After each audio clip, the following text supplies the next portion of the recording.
Assalamualaikum warahmatullahi wabarakatuh. Perkenalkan, nama saya Sigit Afandi. Pada kesempatan kali ini saya akan melaporkan presentasi hasil laporan kerja praktik saya di PT Interskala Mandiri Indonesia,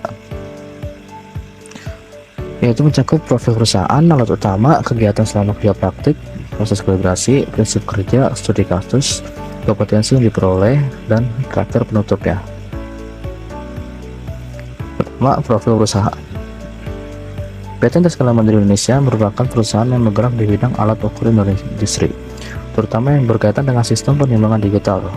Produk-produk yang dihasilkan perusahaan ini banyak digunakan di sektor industri seperti pabrik, gudang, maupun toko-toko grosir. Produk utama perusahaan meliputi timbangan lantai antar meja yang biasa digunakan di area logistik dan produksi. Load cell, yaitu sensor utama yang berfungsi mengukur beban. Indikator digital, yaitu menampilkan hasil pengukuran beban. Selain menjual produk, perusahaan ini juga memberikan layanan pertama kalibrasi alat timbang, servis dan perakitan unit baru, modifikasi sistem penimbangan sesuai kebutuhan pelanggan. Dengan mencakupan layanan yang lengkap, perusahaan ini melayani berbagai jenis industri dari skala kecil hingga besar. Yang kedua, produk timbangan. Yang pertama itu bench scale, timbangan yang duduk yang cukup untuk penggunaan industri kecil maupun besar. Kedua, indikator. Yang ketiga, load cell. Dan yang keempat, weighing scale, timbangan yang cocok untuk mengukur beban emas. Part 3, kegiatan kerja praktik. Yang pertama itu kalibrasi, yaitu memastikan alat timbang menunjukkan nilai akurat sesuai dengan standar. Yang kedua, perakitan, yaitu pemasangan load cell dan indikator digital.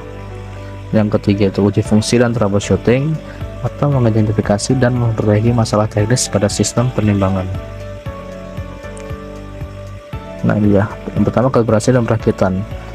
Jadi dia kalibrasi dari solder dulu untuk masangan bench scale. Yang kedua, pengujian timbang, hasil uji ini menggunakan sarung tangan, jadi agar hasil yang lebih akurat. Yang ketiga itu servis timbangan, yaitu servis barang yang rusak. Ini contohnya dia sedang servis barang floor scale atau timbangan lantai. Kegiatan kalibrasi.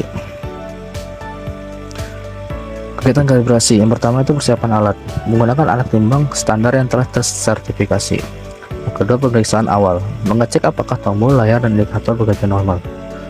Ketiga, pengujian beban secara bertahap, menguji beban pada level 10%, 25%, 50%, hingga 100% dari kapasitas maksimum timbangan. Pencatatan hasil pengukuran, mencatat selisih atau penyimpanan nilai jika ada, sebagai dasar penyusunan sertifikat kalibrasi. Kelima itu penyesuaian ulang, jika tidak sesuai maka dilakukan kalibrasi ulang untuk mengatur ulang akurasi alat. Proses ini penting untuk memastikan bahwa timbangan kerja sesuai dengan standar dan tidak menyebabkan kesalahan dalam pengukuran yang bisa merugikan pengguna. Prinsip kerja timbang. Timbangan digital berdasarkan prinsip konversi tekanan menjadi sinyal listrik melalui sebuah sensor bernama load cell. Load cell akan berubah bentuk sedikit saat menerima beban. Perubahan bentuk ini menghasilkan tegangan listrik kecil. Tegangan ini kemudian dibaca oleh indikator digital dan dikonversi menjadi nilai berat yang tampil di layar. Akurasi dari sistem ini sangat dipengaruhi oleh kondisi lingkungan seperti suhu dan getaran, kualitas load cell, dan indikator. Yang ketiga itu kalibrasi berkala. Prinsip kerja ini merupakan salah satu contoh sistem elektromekanik yang menggabungkan elemen mekanis dan elektronik. Keenam, studi kasus perbaikan. Selama praktik, saya menghadapi sebuah kasus timbangan yang menunjukkan hasil beberapa setiap kali digunakan. Meski beban yang sama, ini menjadi studi kasus menarik.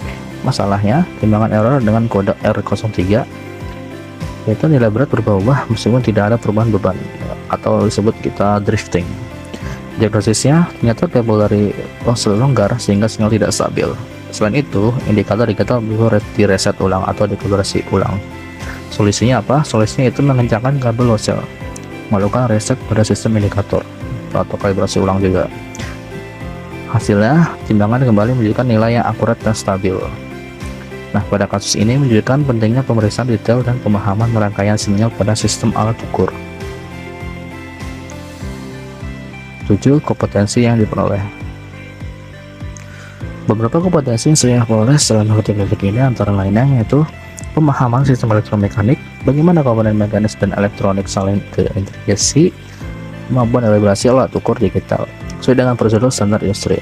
Ketiga, pengenalan sistem sensor level dan indikator digital secara langsung. Yang keempat, troubleshooting dan perbaikan sistem kelistrikan ringan. Yang kelima, etika kerja teknisi seperti kerja tim, disiplin waktu, dan komunikasi dengan teknisi senior atau pelanggan.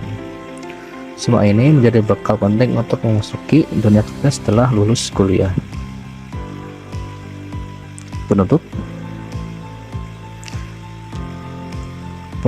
kerja praktik di PT Industri Indonesia ini memberikan pengalaman langsung dalam dunia industri, khususnya dalam menangani alat ukur seperti timbang yang legal dan sistem load cell. Saya mendapatkan pengalaman gratis tentang proses kalibrasi, peralihan baru, hingga troubleshooting gangguan teknis. Selain keterampilan teknis, saya juga belajar pentingnya kedisiplinan, kerja sama tim, dan etika kerja di lapangan. Kegiatan ini sangat relevan dengan ilmu teknik mesin, terutama dalam memahami sistem elektromekanik dan kontrol alat ukur. Melalui pengalaman ini, saya menyadari pentingnya akurasi alat ukur dalam mendukung proses industri. Saya juga melihat peluang pengembangan seperti integrasi sistem timbangan dengan komputer dan untuk efisiensi data. Oke, itu dari saya. Sekian dari saya. Wassalamualaikum warahmatullahi wabarakatuh.